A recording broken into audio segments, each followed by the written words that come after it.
कितना खतरनाक जहरीला बयान है एक चुने हुए मुख्यमंत्री का कि बटेंगे तो कटेंगे।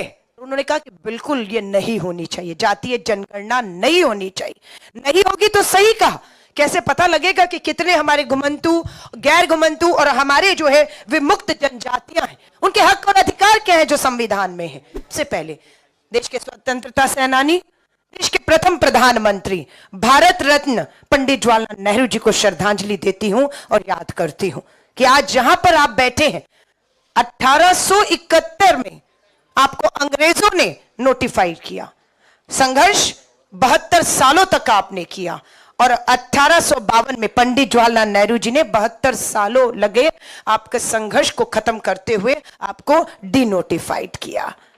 लेकिन आज मैं जब इसकी जानकारी लेती हूं तो मुझे पता लगता है कि मात्र 200 जो ट्राइबल कम्युनिटी हैं, कुल तो बता रहे हैं कि 1200 से अधिक है, 1200 के करीब, लेकिन मात्र 200 ही डिनोटिफाइड हुई। और जब वो डिनोटिफाइड हुई तो क्या हुआ, उन्हें SC, ST, OBC वर्ग में उन्हें स्थान मिला और बाबा साहब अंबेडकर जी जिनका हम जिक्र कर रहे हैं, उनके संविधान के तहत आपको हक अधिकार मिलने शुरू हुए हैं।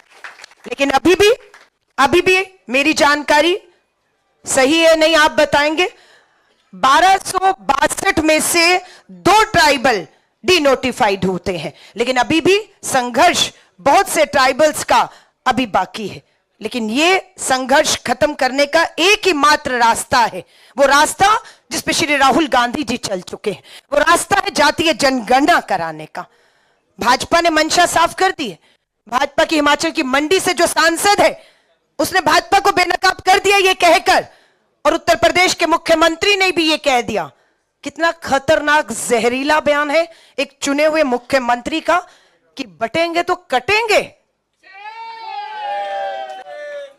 ये भाषा एक चुने हुए सबसे बड़े राज्य के मुख्यमंत्री की और उन्हीं की सांसद से बार बार टीवी इंटरव्यू में पूछा गया कि जातीय जनगणना होनी चाहिए तो नहीं होनी चाहिए, तो भाजपा के मंसूबे जो अंदर कमरों में हैं, प्रधानमंत्री जी कुछ कह रहे हैं, गृह मंत्री कुछ कह रहे हैं, पर बंद कमरों की मीटिंगें वापस आई और उन्होंने कहा कि बिल्कुल ये नहीं होनी चाहिए, जातीय जनगणना नहीं होनी चाहिए। नहीं होगी तो सही कहा, कैसे पता लगेगा कि कितने हमारे घुमंतु, गैर घुमंतु और हमारे जो है विमुक्त जनजातियां हैं, उनके हक और अधिकार क्या है जो संविधान में है।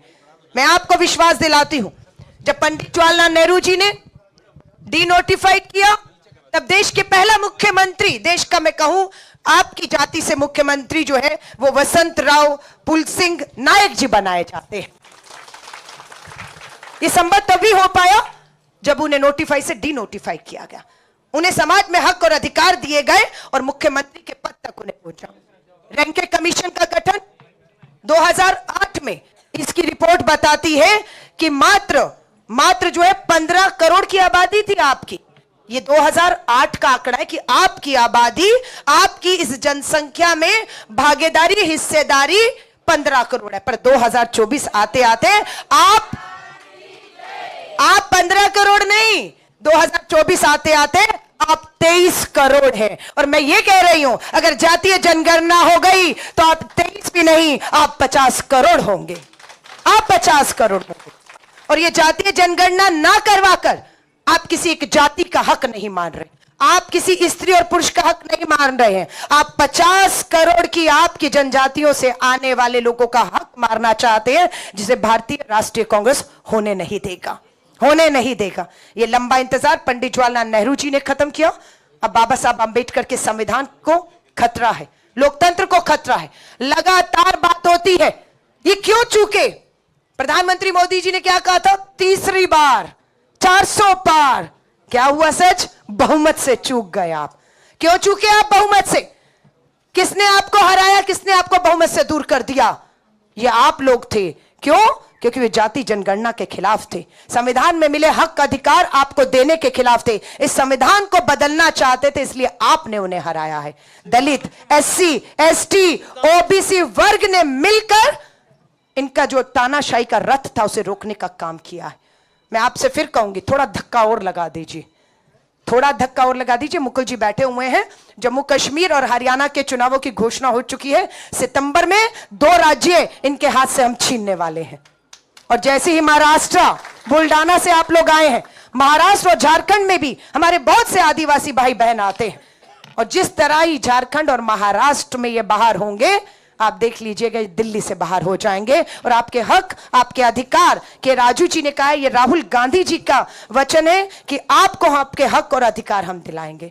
आज मुक्ति दिवस के तौर पर मनाया जा रहा है, उसके लिए आपको हार्दिक बधाई और शुभकामनाएं देते हैं। ये संघर्ष न्याय का हक मिलने तक यूं ही जारी रखिएगा।